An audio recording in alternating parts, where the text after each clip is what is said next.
Welcome back to Mrs. Rundown. In today's video I am going to be recapping the events of A Walk to Remember, a 2002 romantic/drama film. Spoilers ahead. You have been warned.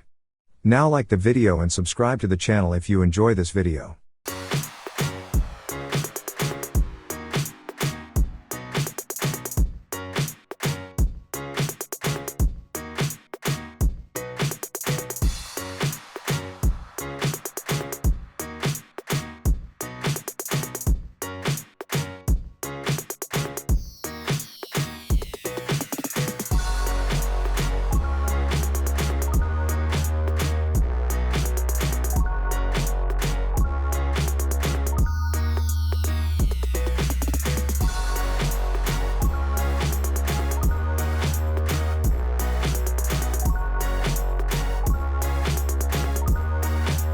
In Beaufort, North Carolina, popular and rebellious high school senior Landon Carter and his friends have illegally drank on school grounds.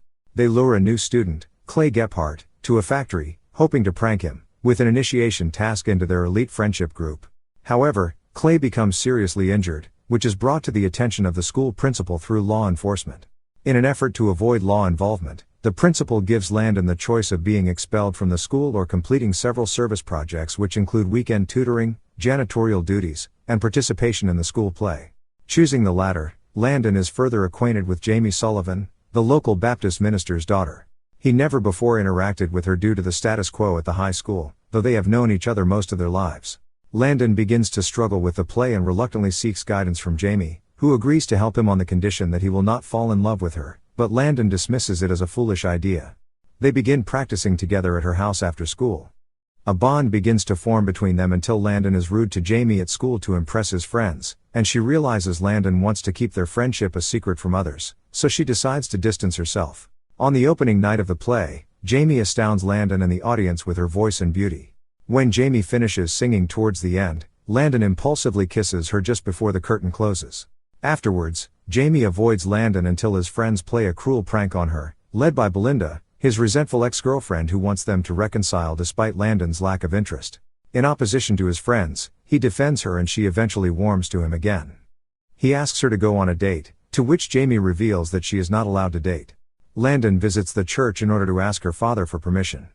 He is initially hesitant but agrees. Their first date is a success, and it leads to another. Their relationship strengthens as they genuinely fall for each other, and all seems well.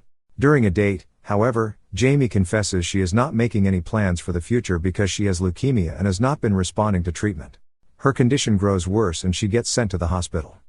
Landon drives off to beg for help for her from his estranged father who is a doctor. Landon drives back in tears after feeling disappointed by his father's inability to help. Upon learning of Jamie's condition, Landon's friends come to him and apologize for their past treatment of her, offering their support.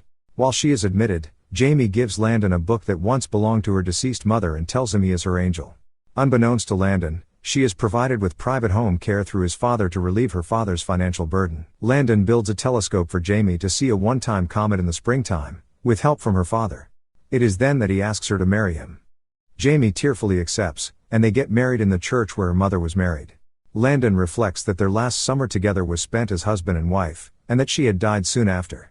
4 years later, Landon returns to Beaufort to visit Jamie's father, revealing that he had been accepted into medical school. When Landon laments that Jamie was never able to witness a miracle, her father replies that the miracle was Landon himself.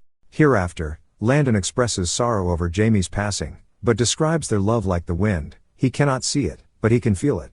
Thanks for watching. Make sure to like the video if you enjoyed it. Subscribe to the channel if you want to see more of these movie summaries. It really helps the channel out.